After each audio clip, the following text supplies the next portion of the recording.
So here we are on a bicycle commute into Adelaide City, Often people ask me, Harley, I don't have time, I've got to get up, I've got to go straight to work, I don't have time for fitness, how can I lose the weight, how can I tone up? If you don't make time for fitness, you got to make time for fatness or floppiness. You might be thin, but you want to tone up. The bicycle is the game changer. You can burn fat riding your bike to work. You might live 80 kilometres to work, so you maybe riding a bike's not viable, but you could ride maybe 5k's to the train station, or you can drive your car and park at 10k's from work and then ride the rest of the way. Either way, if your goal is to lean up, tone up, or just do better things to the environment, the bicycle commute is your friend. It is your friend. It is your friend. I've never had a driver's license. I'm age 37, and the amount of money and calories and fat grams and all that stuff I've burnt and saved, and it's just incredible. The bicycle is a transformational tool that's been freely secret. It's my secret. It's a secret of a lot of people. And people go, oh, I'm scared of the traffic. I've got to drive a car instead, Harley. You don't make the world better by driving a fucking car. You make the world better by riding a fucking bike. It's too dangerous, there's too many cars. Does that mean you got to get in the car and make it even worse? Look, cycling is very, very safe. Look at how many millions of people die every year in car accidents. With a bicycle, you're going a lot slower, it's a lot safer. I've got to admit that I've been hit by cars in the last 17 years, or 20 years, but it's always been pretty casual. Maybe a damaged bike, $50,000 insurance payout for whatever, but it's pretty cash. Wear bright clothing, it's not that. But anyway, it's fucking aesthetics you're looking for, man. People do fucking steroids and risk heart attack to get aesthetic. People do cigarettes and shit to lose weight. Ride your fucking bike to lose weight, and eat high carb diet so you can bang it out day after day. There's no point adding heaps of fat to your diet unless you're going to burn it off. Eat carbohydrate instead. So you can see here, all these people are passing me, but I'll catch them. Once the traffic slows up and we hit peak hour, I'll be passing them. I'll be getting fitter. They're getting fatter. They're getting floppier. They're wasting money. They're wasting resources driving the car to work when I'm driving the same distance as their commute in the city on my bicycle. That's what it's about. So I'm pedaling my little legs away. You can see the silhouette there in the shadows alongside the road there, mate. And here we go along, cruising along, speeding along here. Bit of tailwind. Cruising along. Then this hasn't been sped up or whatever. This is just normal. This is a 17-minute video, so bear with me if you want to listen. We'll just chat and chit-chat. So again, the red light's about to come up, and once these cars make traffic, cars hold up traffic. Peak hour, it's because it's fucking cars, man. Now, I'm not against cars by any means. I'm just merely putting out there a theory, not a theory, but a practice that the bicycle is a much more efficient way to get around the city. When I'm in Bangkok, when I'm in New York City, when I'm in Los Angeles, when I'm in London, when I'm in Paris, when I'm in Singapore, when I'm in KL, when I'm in Jakarta, the bicycle is my primary transport modality. It's incredible. The bicycle is just, you can do things on a bike you can't do in a car. Cars are handy, bicycles are better. Simple as that. And I would recommend living in places where a bicycle is friendly. So if you live in Siberia, maybe it's a bit challenging in winter time, but for most of us, we don't live in those sort of inclement weather. And even have a break if you want to live in those places. Have a break from cycling winter, fair enough. Snow ski to work, whatever. But look at this. Who's burning fat? Who's getting fat? You know what I mean? These people are fucking hating it. I'll tell you what, man, I would be hating it too. Stuck in traffic. When you could be building your fitness, maintaining your fitness, gaining fitness. People say, Harley, freely, I want to get leaner, I want to get toneder, but I'm scared of traffic. Well, you got to have your fucking goal as paramount and put everything else behind that. You can't have fear as your number one drive. You got to have your goals as your number one drive. So you got to have your goal and align your life with that so you can achieve that goal. Look at those cars I pass, man. Getting fitter, my heart rate's pumping. And I'm a little bit late here, so I'm just zinging it out. So the good thing about the bicycle, if you're late, you're getting fitter because you've got to push harder and you've got to burn more fats. You got to burn more fats to get there on time because you're running a bit late. And if you're doing rider, I'm always running late. That's probably why I'm so lean because I'm burning fats to try and get there. Not too late. Cruising along. Another tip with car doors is, you notice when I pass a car, I don't pass it right next to the car, because if the car door swings open, I don't want to get a mouthful of car door.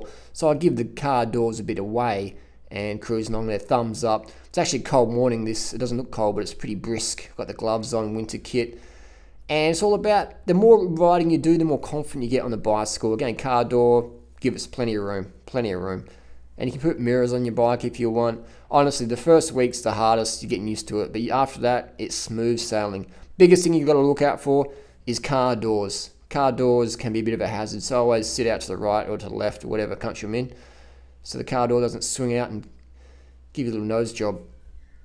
Another thing to watch out for is cars overtaking you and pulling in front of you, because they're not aware how fast you're actually going. A lot of people will think, well, I don't ride a bike, I can't ride fast, so I can just overtake the cyclist who's going 40 kilometers an hour and pull in front of him. That's happened a lot, so you get used to it. And again, it's just like driving a car. The more you do it, the more used to it you get. But look at all the fat and burning. You know what I mean? All those cars behind me, still behind me, getting caught in traffic. And we're not even in the thick of it yet. We'll get some thickness coming up. But again, this is the beauty of the bicycle. You can get an e-bike, electric bike that sort of assists you at pedaling. You can just have a normal bike, a commute bike, race bike. I do recommend getting a proper bike fit from your local shop. If you live in Adelaide, Australia, there's a few good bike fit shops. There's the Giant store in the city. Speak with Ashley. There's North Adelaide Cycles. Speak with Kim. And there's Corsa Cycles on Guja Street. Speak with Steve Nash. And here I'm having a chat with this young lady here. Another thing about cycling is it's more social. You can't really talk to someone in a car. They think you're some sort of deviant. But when you rock up on a bike, you can have a chit chat. You can have a chit chat, because when you're on a bicycle, you are more approachable. You can approach more people. That's just how it is. Bikes make the world a better place. A friendly place. Green means go. Boost, off the lights. Always check left and right. Make sure no one's running the lights. Boom, back in action. Nice chatting with you. I've got to go. Late for work. Heading on to the office here, and got a new job at McDonald's, working as assistant manager to a McDonald's store in the city. So I've got to get there on time. Cruising along. So, I mean, the cars, people go, oh, the car's a bit faster than you, but yeah, but they're not getting fitter. They're not getting fitter. Who's getting fitter? Banana Boy. Now the car's getting passed because the traffic's starting to slow down. Again, when the traffic slows down, it's good to be paying more attention, because car doors open, people turn, kids jumping out of the cars to school, whatever. So when it's traffic density, just keep your eyes open, and so get a bit of a draft behind this car here. Don't recommend doing that, but that's just what I've done as a bicycle messenger for many years. A bit more experience than the average rider, but I don't recommend it. But this guy's in my lane anyways, turning left, so we're just going to have to go around him and zigzag through. Again, I don't recommend cutting through traffic like that at high speed, but I've done it so many times, I'm pretty confident. I know my limit, so it might look dangerous to you, but it's not, but I don't recommend it. Over time, you'll get the feel for traffic. You'll get the feel for it. But at the start, you can just cruise along. So don't look at this antics, because this is probably a bit reckless. Reckless endangerment of lives. And again, we're just going to catch up the cars here. So Adelaide is a very, very good city for riding. Not much traffic, really. A lot of cities like Bangkok. Bangkok is apparently the most car-dense city on the planet in terms of like how much peak hour traffic there is. And Bangkok is definitely a heaven for cycling around, because it's just the quickest way to get around. You can't even, I can beat the motorbike taxis in Bangkok. Bangkok is a very, very friendly traffic, very friendly place to be as a cyclist, definitely. So again, we're coming up to another little red light here. Cars getting caught. Cyclists win. Cyclists win. Boom, boom, boom, boom, boom. That's a car passed me before. Now, see you later, buddy. And now, it's game over. It's game over for all these cars now. They will not see me again once we hit into the city. Was that Ferrari? Maybe. Beating the Ferrari, man. Beating the Ferrari. Or Lotus, whatever it was. Anyway, doesn't matter. They're dropped. They're fucking dropped. Banana Boy is just gassing it to the city. Beautiful churches here on the right. Adelaide City. Fantastic place. Red light. Zigzagging through. Again, when I'm hitting traffic with caution. I don't want to... Oh, what else is going on here, mate? That's a highly illegal move. Let's throw that lad in jail. Lock away the keys. Again, zigzagging through. Thanks, got to go to work. Got a new job at McDonald's. A bit late. See you later. Boom, red light. Good thing this is not me riding, otherwise this would be police evidence. So wherever the cyclist is a bit reckless. So again, there's a cyclist on the left. I'm just going to go on the right lane. because left lane's a bit dodgy, right lane's open. Let's put the power down. Let's go. Let's use some carbohydrate. Let's burn some fat and get to work. Let's do it. So cruising along here, and again, I've cycled a lot of places around the world. Adelaide would be my pick. Adelaide would be my pick. And when you're filtering through traffic, again, you're being wary of car doors, you're being wary of indicators and lights, people driving around. It looks like the person here in this video is going fast, but it's, it looks faster than it really is. But it is pretty fast, I admit. Green light, go, boom, gas, off the lights, just high speed. High speed, these cars don't like that at all. Another red light, ooh. Gee, mate, you beat that cyclist to a red light. Good on you, mate. Good on you. Guess who burned more fat in that last 30 seconds? Guess who? Yep, the cyclist did, buddy. Red light, getting ready for the green. Get ready for the launch.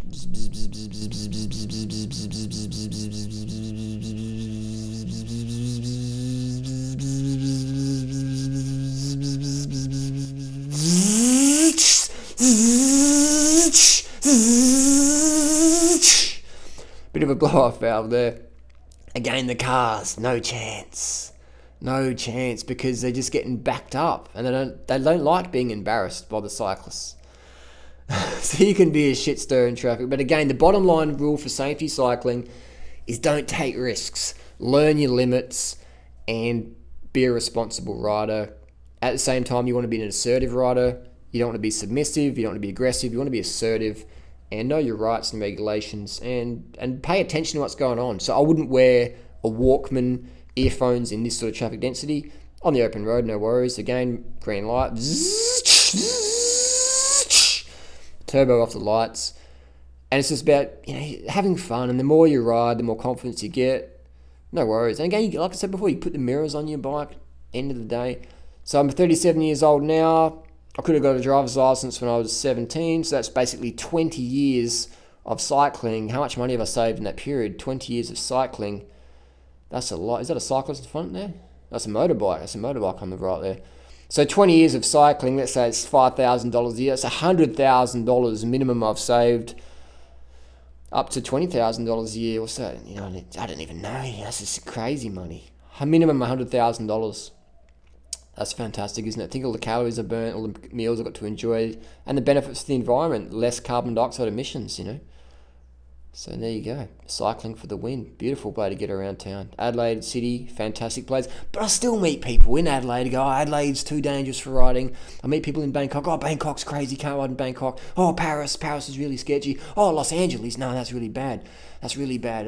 New York City, no, you can't ride a bike in New York City. Oh, and I'm like, you guys ain't even cyclists. I'm a cyclist. I've ridden in your city. It's fucking awesome. I don't care where you live. Where you live is good for cycling. And if I lived there, if Freely lived there, we'd be fucking riding our bikes around too. Adelaide is the best city on the planet for cycling. I agree. Adelaide is the best for training. Is fantastic, and the year-round weather is very conducive to cycling and fitness. But at the end of the day, if you've got a road and you're able to ride a bike, you should be riding a bike. You seriously should. And any reason to not do it, if you physically can do it, is just a fucking poor excuse. I mean, maybe you're really, really lean and you don't want to get too lean, so I understand you probably don't want to ride a bike. But if you've got a bit of weight you want to shift, you want to tone up, build a bit of fitness, heal your metabolism and get some good results, then definitely the bicycle is going to be your friend. In my book, Carb the Fuck Up, I've got a chapter dedicated to cycling and all the tips and hints in there. So I recommend get a copy, and you'll learn a lot of tips that I've learned from many, many years of cycling. The things that I had to learn the hard way, you can learn the easy way. Just read my fucking book and you'll get it all for free or for $30. But you know what I mean? $30, the stuff that's taken me 20 years to learn, basically. And you just pay $30 and read it in a couple of hours. It's a pretty good system. Again, here on the footpath. Again, if you're riding on footpaths, be wary of streets like this, because cars can be coming left and right. So you always been looking left, right, looking for pedestrians, looking for cars, looking for dogs, looking for cats, looking for rats, looking for kids with basketballs and baseball bats, and then you'll be safe. Paying attention. Basically, pay attention, look around. No texting, please. No sexting, no SMSing. Pay attention to what's going on the road. The bus here. Buses are good. They move a lot of people, but again, it's very slow compared to the bicycle. See you later, guys. I've got to get to work. Got a new job at Macca's. I'd like to catch the bus, but see ya. Bike lane. Zooming along. Zooming along. And we're on the city outskirts here. So if you think of all the traffic behind me, frustrated, backed up, clogged, stuffy, stiff, sitting in the car for so long, that's just frustrating. That's not good stuff. And what do you do when a car takes up the bike lane? You go around them. You go around them and take up to create a new lane. Filtering through traffic. Again, watching out for car doors. Always go a bit slower when you're filtering through traffic because things can step out in front of you. Red light, red light, red light. Just again, waiting. Getting ready to launch. Push the bike into the launch mode. Launch mode. Here we go. 3, 2, 1.5. 1, half. Oh, I'll stop doing that. But here we go, Rundle Street, and you know what the deal is. All that traffic behind me. All that traffic behind me. So I'm at my goal destination. I don't have to worry about parking. I've got a sensible lock for my bike. Another quick thing on locks, use a cable lock instead of a D-lock. D-locks are heavy and strong, and you can leave them at your workplace, leave them in the city, whatever. Put some stickers on your bike. That will prevent theft. Or, no, it won't prevent theft, so it'll deter thieves, because most thieves are heroin addicts, they're smackies, they want to get a hit, they want to sell your bike for $50 or $100 in the next hour, and they're going to take it to a pawn shop or whatever, and if your bike's covered in stickers or whatever, they don't want to do that, they don't want to spend time. Junkies are lazy. If they weren't lazy, they'd have real jobs, so if you make the bike theft a little bit harder, they'll go find someone else's bike. And here we are at my destination. At my destination. Look at that, you know what I mean? Look at that. That's what we call time productivity. Look at that. That's my park right there. How good is that? Burn fat, not oil.